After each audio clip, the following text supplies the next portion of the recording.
తొక్కిసలాట ఘటన నేపథ్యంలో వాయిదా పడిన సాధువుల అమృత్ స్నానం తిరిగి ప్రారంభమైంది.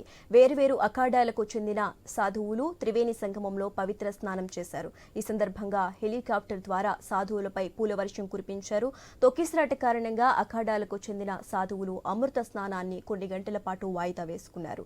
యూపీ సీఎం యోగి ఆదిత్యనాథ్ కూడా ఈ మేరకు అఖాడాలకు విజ్ఞప్తి చేశారు. తెల్లవారుజామున సాధువులంతా అమృత స్నానానికి సిద్ధమైన వేళ తొక్కిసలాట ఘటన వార్త తెలిసిందని, అందుకే తాము ఈ కార్యక్రమాన్ని రద్దు చేసుకున్నామని భారతీయ అఖాడా పరిషత్ తెలిపింది.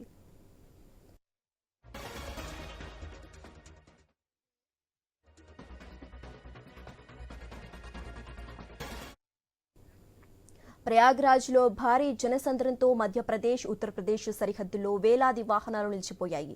వేలాది మంది భక్తులు ఉన్న వాహనాలు మధ్యప్రదేశ్లోని రీవా జిల్లా చగ్ఘట్ పోలీస్ స్టేషన్ పరిధిలోని సరిహద్దుల్లో చిక్కుకున్నాయి. భక్తుల కోసం ఆహారం, వసతిని ఏర్పాటు చేసినట్లు సీఎం ఎక్స్లో పోస్టు చేశారు. పోలీసులు భద్రతాపరమైన ఏర్పాట్లలో నిమగ్నమయ్యారని, పలు వైద్య బృందాలను సైతం అందుబాటులో ఉంచామని చెప్పారు. భక్తులు అధికారుల సూచనలు పాటించాలని సూచించారు.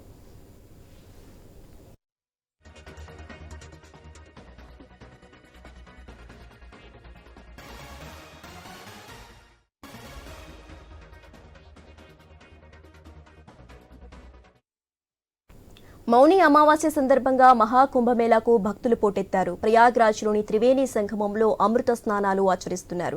చలిని సైతం లెక్క చేయకుండా భక్తులు భారీ సంఖ్యలో ఘాట్లకు తరలివచ్చారు. ఇప్పటి వరకు దాదాపు 5 కోట్ల మంది పుణ్యస్నానాలు చేసినట్లు యూపీ ప్రభుత్వం ప్రకటించింది. పలువురు ప్రముఖులు పుణ్యస్నానాలు చేశారు. దేశంలో 4 మఠాలకు చెందిన శంకరాచార్యులు త్రివేణి సంగమానికి చేరుకుని అమృత స్నానం ఆచరించారు.